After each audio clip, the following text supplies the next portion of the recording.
सर्वांना खूप सारे धन्यवाद. आपल्या आज सोबत आहे वैष्णवी गायकवाड, ज्यांची रँक 5 आली होती महाराष्ट्र पब्लिक सर्व्हिस कमिशन स्थापत्याच्या 2023 एक्झाम मध्ये. आता समोरचा प्रवास म्हणजे जोही काही होता, म्हणजे आपण तर समजा बेटा यांची क्लिप वगैरे पाहिली होती, पण आज म्हणजे यांना त्यांचा प्रवास कोणत्या प्रकारे केला. कारण म्हणजे तुम्ही कोणतीही घ्या एक्झाम, क्लास 1, क्लास 2, क्लास 3, प्रत्येक परीक्षेसाठी खूप जास्त तयारी, मेहनत, संघर्ष, त्याग लागतो. तर त्यांना अशा कोणत्या प्रकारच्या गोष्टी केल्या की जेणेकरून त्यांची पूर्ण स्टेटमध्ये रँक पास आणि त्यांची फिमेल रँक आली 1, म्हणजे त्या पूर्ण स्टेटमध्ये गर्ल्समधून पहिले आलाय. तर यांना असं काही तर केलं वेगळं की त्यांची एवढी चांगली रँक आली. मॅडम तुम्ही सांगा समोरचं. आता हे मी तर तुमचं नाव वगैरे सांगत नाही, वैष्णवी गायकवाड नाही, तुम्ही नाव सांगत नाही.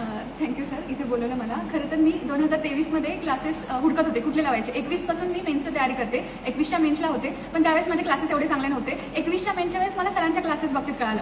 सर ना डेली डोस टाकायचे की 10 पॉईंटर्स टाकायचे आणि आम्ही ते बघायचो. म्हणलं याच्यातले एक पण पॉईंटर आम्हाला येत नाही. मग म्हणलं आता सरांचेच क्लासेस केले पाहिजे. 23ला सरांचे क्लासेस केले आणि मी पूर्णपणे सरांना फॉलो केले. मला असं वाटतं एक गुरु ठेवायला पाहिजे तुम्ही आणि पूर्णपणे त्यांच्यावर डिपेंड राहायला पाहिजे, पण गुरु पण असं ठेवायला पाहिजे की त्यांच्यावर डिपेंड राहू शकतो. मी सरांची निवड केली आणि फक्त सरांचे नोट्स आणि सर जे आम्हाला लाईव्हमध्ये शिकवतात, मी लाईव्ह क्लास केलाय आणि घरी बसून केलेला आहे. सर म्हणायचे ना इथे या किंवा घरी बसून करा, दोन्ही सेम आहे. बिकॉज ते एकच कॅमेरा लावतात, लाईव्ह ऑफलाईनलाही ते शिकवतात, ऑनलाईनलाही ते शिकवतात. त्यामुळे तुम्ही तुमच्या घराच्या कम्फर्टमध्ये बसून क्लासेस करा आणि संपूर्णपणे सर जे सांगतात डेली क्लासेसमध्ये पण सर जे सांगतात प्रत्येक पॉईंट्स बारीक पॉईंट सरांचा नोट डाऊन करून घ्या आणि त्याच्यानुसार वागा.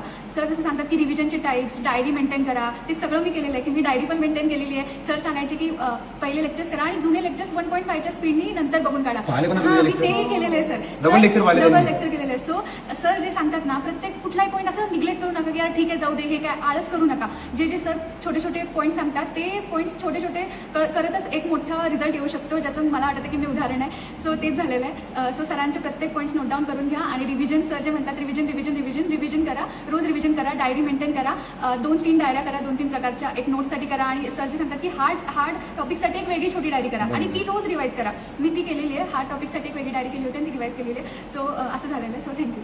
फिमेल रँक मॅडम म्हणजे तुम्ही मॅडम म्हणजे हे काढली आहे 1 मॅडम, म्हणजे फिमेल रँक 1 आली मॅडम, स्टेट रँक आली मॅडम तुमची 5. हाऊ म्हणजे असं काय केलं? कारण मॅडम हे म्हणता तुम्ही म्हणजे प्रॉपर क्लास पाहणं, रिव्हिजन, अभ्यास, तर हे तर म्हणजे समजा सगळेजण करतात. मग काय केलं सगळं? अजून एक सर जसं म्हणायचं की आपला फोकस टाइम 10 आवर्स आहे, तर तो 10 आवर्स आहे. त्यामध्ये अर्धा तास सोशल मीडियाला द्या, अर्धा तास घरच्यांशी बोलायला द्या, घरच्यांचे प्रॉब्लेम सॉल्व्ह करा. असं करू नका. तुमचा फोकस जो टाइम आहे ना तो फक्त स्टडीलाच द्या. सर जसं म्हणायचे की स्टडीशिवाय दुसरे विचार यायला पाहिजे नाही डोक्यामध्ये.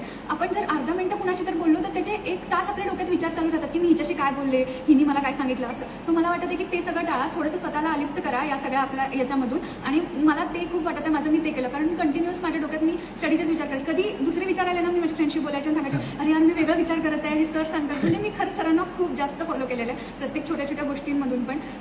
सो मला वाटतं मी तसं केलं. मी स्वतःला थोडं अलिप्त ठेवलं होतं आणि मी जास्त कॉन्टॅक्टमध्ये नव्हते. न्यू वाले मॅडम समजा हे राहणार न्यू स्टुडंटला काय तुम्हाला सांगायचं की जे लोक म्हणजे जस्ट आता समजा स्टार्ट करणार आहे मॅडम, त्यांना हे नाही माहीत काहीच, कॉलेजमध्ये समजा म्हणजे काहीच नाही राहत, शिकवतच नाही सरासरी कॉलेजमध्ये, तर मग काय सांगायचं मला? कॉलेजमध्ये शिकवत नाहीत. सो मला वाटतं की कॉलेजच्या रँकच्या मागं पळण्यापेक्षा तुम्ही कॉलेजचं थोडाफार स्टडी करा आणि कॉलेजच्या टायमिंगपासूनच चालू करा. कारण सरांनी पण ज्यावेळेस त्यांनी हे दिलं होतं कॉलेजच्या टायमिंगपासून तुम्ही पण चालू केलं होतं. माझी ती एक चूक झाली किंवा डिले झाला माझ्या प्रोसेस सक्सेसला की मी कॉलेज टाईमपासून चालू नाही केलं. एक एम फिक्स करा, एकच एक्झाम फिक्स करा की याच एक्झामच्या मागं पळायचं आणि किती जरी झालं तरी याच एक्झामचे अटेम्प्ट करायचे. हे कॉलेजपासून एकदा फिक्स करा आणि मग त्याच्या दिशेने तुम्ही वाटचाल करा आणि कॉलेजमध्ये स्टडी चालू ठेवा. कारण कॉलेज झाल्यानंतर भीती वाटायला चालू होती की आपला फ्रेंड पॅकेज घेत आहे, तो कमवत आहे, मी काही कमवत नाही. ते जरा जास्त बर्डन येत जातं. सो मला वाटत आहे ते मला पण येत होतं थोडंफार, पण मग मला वाटतं की आपली घरची परिस्थिती बघून एक एक्झाम ठरवा आणि कॉलेजपासून जरा अभ्यासाला चालू करा. सोलापूर हे बेटा जे हे प्रॉपर गाव काय म्हणतो? सोलापूरहून आले बेटा ते, म्हणजे प्रॉपर म्हणजे फक्त भेट घ्यायसाठी, बाकी काही नाही रिझन. आई बाबा पण आले. काकू मी पण घेतो तुम्हाला, ठीक आहे काकू तुम्हाला काही सांगायचं आहे? या मॅडम तुम्ही पण या ना, बसा एकदम रिलॅक्स राहा, बसा. काका पण आहे, बसा का. नमस्कार. मी आज खूप खुश आहे कारण माझी मुलगी अभिषेक सरांचे खूप कौतुक करायची आणि पूर्ण त्यांना फॉलो केलेलं आहे. आज जे यश मिळालेलं आहे वैष्णवीला, तर ते यश केवळ आणि केवळ अभिषेक सरांमुळे मिळालेलं आहे. त्यामुळे मी त्यांची मनापासून खूप खूप खूप आभारी आहे.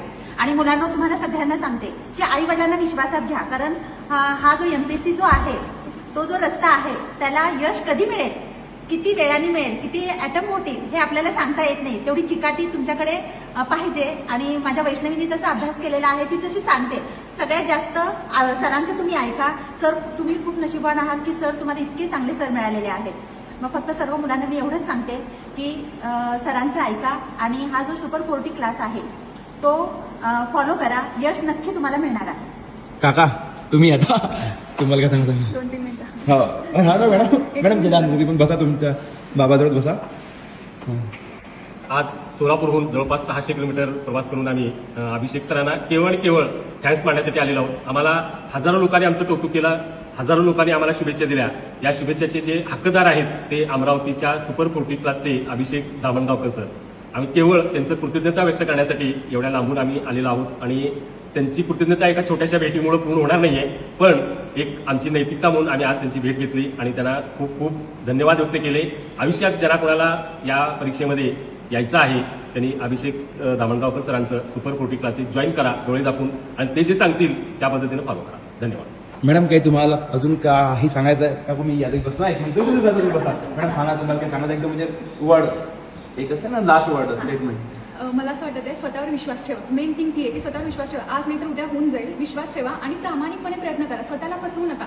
आज अभ्यास झाला आणि स्वतःचं म्हणजे हे करा, काय म्हणतात, स्वतःचं अनालिसिस करा. At the end of the day analysis करा आणि अभ्यास करा. आणि प्रत्येक आपण लेक्चर वगैरे बघत असताना त्यावेळेस पण स्वतःला क्वेश्चनिंग करा की मी लक्ष दिलंय का, मी हे लेक्चर पूर्ण बघितलंय, मला ह्याच्यातून काही कळालंय का. तो मला वाटत आहे स्वतःशी प्रामाणिक राहा आणि सरांवर विश्वास ठेवा. नक्की यश तुम्हाला मिळेल. थँक्यू. बेटा बघा, म्हणजे तुम्हाला एकदम म्हणजे प्रॉपरली अभ्यास करणं आहे. ऑफलाईन वगैरे करा, लाईव्ह वगैरे करा. दाखवा एक मिनिट मॅडम, यांना हे सांगा ना, ऑफलाईन लाईव्ह सेम आहे काय वेगवेगळे? बघा बेटा हा झाला आपला क्लासरूम. बेटा याच जागी आपलं हे राहते म्हणजे बेटा क्लास चालते, स्मार्ट बोर्डवर पण चालते किंवा बेटा व्हाईट बोर्डवर पण. आणि तुम्ही या जागी ऑफलाईन क्लास करता किंवा सेम याच तुम्हाला जागून तुम्ही लाईव्ह वगैरे पण पाहू शकता. मॅडम तुम्हाला काय वाटतं, म्हणजे ऑफलाईन लाईव्ह सेम आहे? लाईव्ह आणि ऑफलाईनचा एक्सपिरियन्स पूर्णपणे सेम आहे. माझे घरचे पण म्हणायचे तू जा ना अमरावतीला, तिथं जाऊन कर. पण मला माहिती होतं की सर सेमच शिकवतात. एक कॅमेरा लावलेला आहे, त्याच वेळेस ते ऑनलाईनला पण शिकवतात आणि त्याच वेळेस ते ऑफलाईनला पण शिकवतात. सो घराच्या कम्फर्टमध्ये बसून आई वडिलांच्या सोबत राहून तुम्ही अभ्यास करू शकता आणि ही एक्झाम क्रॅक करू शकता. सो मला वाटतं घरी राहा, सेफ राहा आणि अभ्यास चांगला करा. थँक्यू. बरं बेटा, थँक्यू व्हेरी मच. बेटा रे, ज्याही स्टुडंटला एकदम चांगल्या प्रकारे तयारी करणार, बेटा तुम्ही एक आपला ट्रॅक बघा. कॉलेज संपायच्या पहिले जर स्टार्ट केलं तर म्हणजे तेच राहील बेस्ट. पण जर समजा आता ती वेळ गेली आहे, बेटा तुमचं कॉलेज झालं आहे, तर तुम्ही जेवढ्या लवकर येईल तेवढ्या लवकर स्टार्ट करा. मी हे गोष्ट नेहमी सांगतो की पहिल्याच प्रयत्नात यश भेटन याची काही हे नसते. म्हणून तुम्हाला प्रयत्न करायला लागते. काही लोकांना दोनदा ट्राय कर भेटते, तर काही लोकांना पहिल्या ह्याच्यात भेटते. पण एक गोष्ट मात्र एकदम कायम आहे, जो चांगल्या यानं मेहनत करते, जो थांबत नाही, जो स्वतःसोबत पूर्ण यानं म्हणजे बेमानी न करता, बेटा कोणाची फसवणूक न करता, कोणाचा वाईट विचार न करता, जो मेहनत करते, देव त्याला यश देते. सक्सेससाठी यश आणि तुमचं लक हे दोन्हीही सोबत पाहिजे. पण जो चांगल्या यानं मेहनत करते, देवही फक्त त्याची साथ देते. नाही तर असे खूप आहे की जे खूप मेहनत करतात पण त्यांना ते गोष्ट का बरं करणं आहे हे गोष्ट क्लिअर नसते. आणि बेटा मी तर हे गोष्ट तुम्हाला नेहमी सांगतो की एक तुम्ही जोपर्यंत प्रॉपर ट्रॅकवर धावत नाही, तुम्ही तुमच्या शेवटच्या त्या टोकापर्यंत पोहोचू शकत नाही. सांगण्यासाठी खूप काही आहे. फॉर्मॅलिटी वगैरे हे नाही वगैरे केली आपण मॅडम, किंवा या बसा चेअर कोट वगैरे घालून नाही केलं काय काही, म्हणजे बघा जे एकदम रॉ ठेवलं. ठीक आहे, थँक्यू व्हेरी मच काका. मी यांना बाय करून देतो. काकू काही आहे? ठीक आहे ना? धन्यवाद. चला मॅडम.